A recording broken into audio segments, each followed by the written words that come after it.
Hi everyone, welcome back to my YouTube channel. My name is Emily and in today's video we are celebrating Alex Syberia's latest release.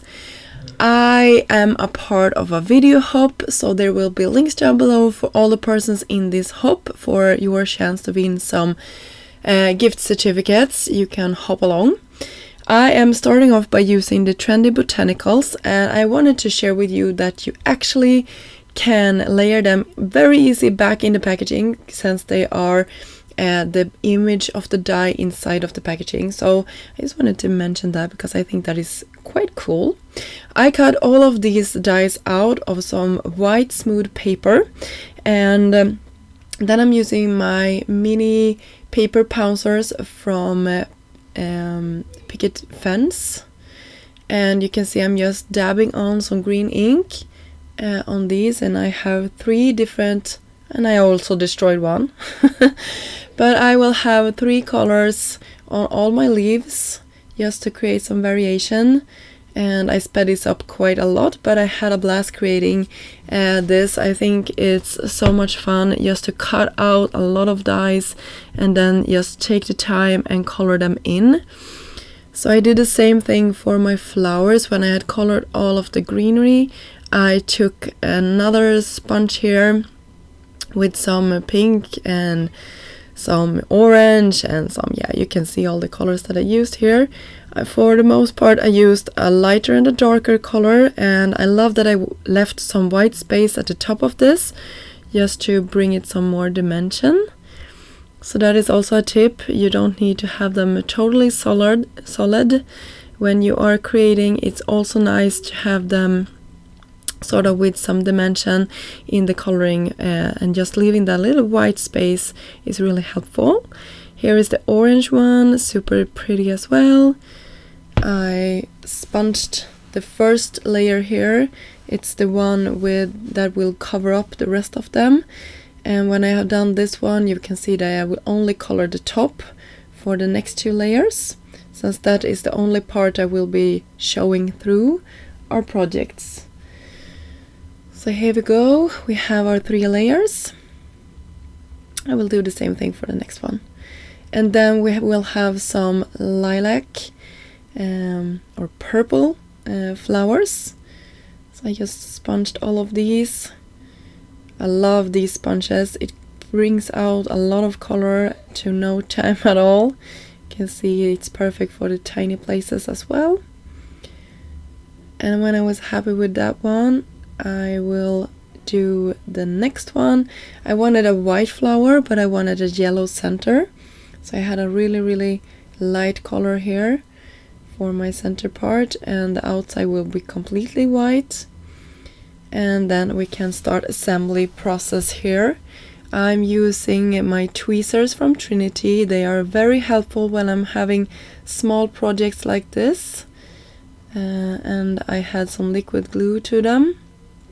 And then it's just lining them up to the best of my ability, and they are ready to go. Super cute. For some of them I wanted to have some dimension between my layers, just to bring out some more fun. And you can see this turned out super cute with the pink flowers here. And you can see the little pink here as well.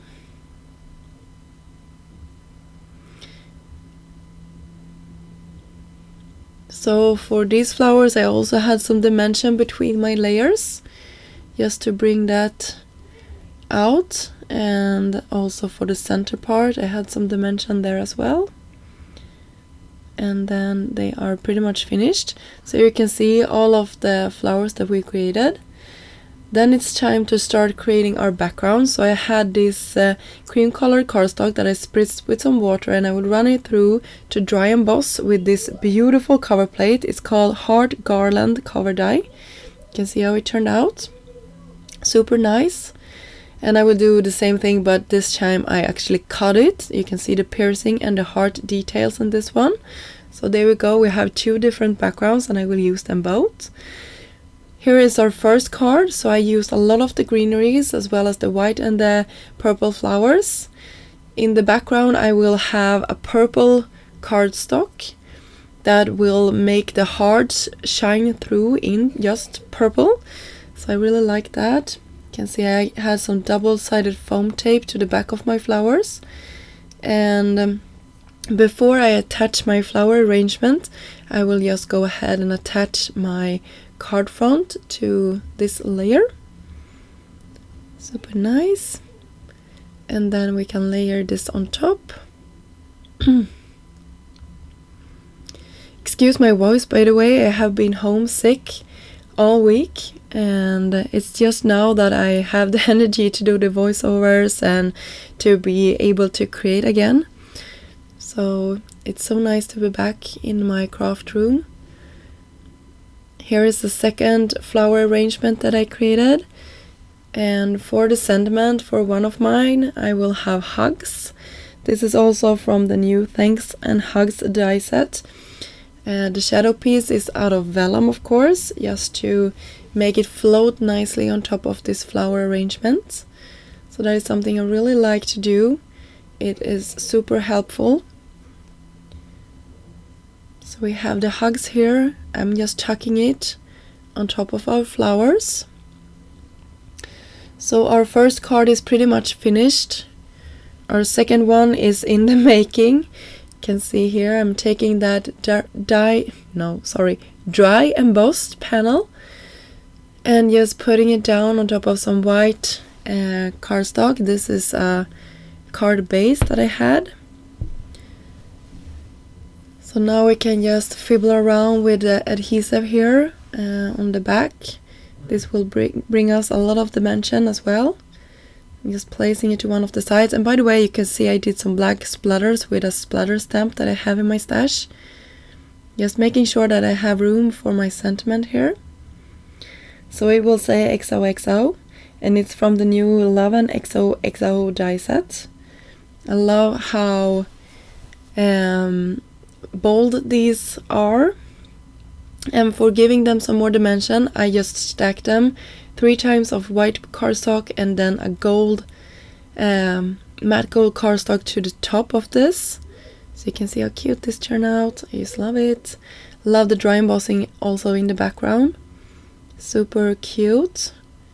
So we have the XOXO, and then we have our flowers. I will finish both of these projects off with some clear sequins that I have in my stash, and that finish our project off for today. I hope you enjoyed this video and got inspired to create with the new products from Alex Syberia Design. As I said previously, this video is a part of a video hub, so I will have links down below for all of that. And thank you so much for stopping by, and I will see you soon. Bye!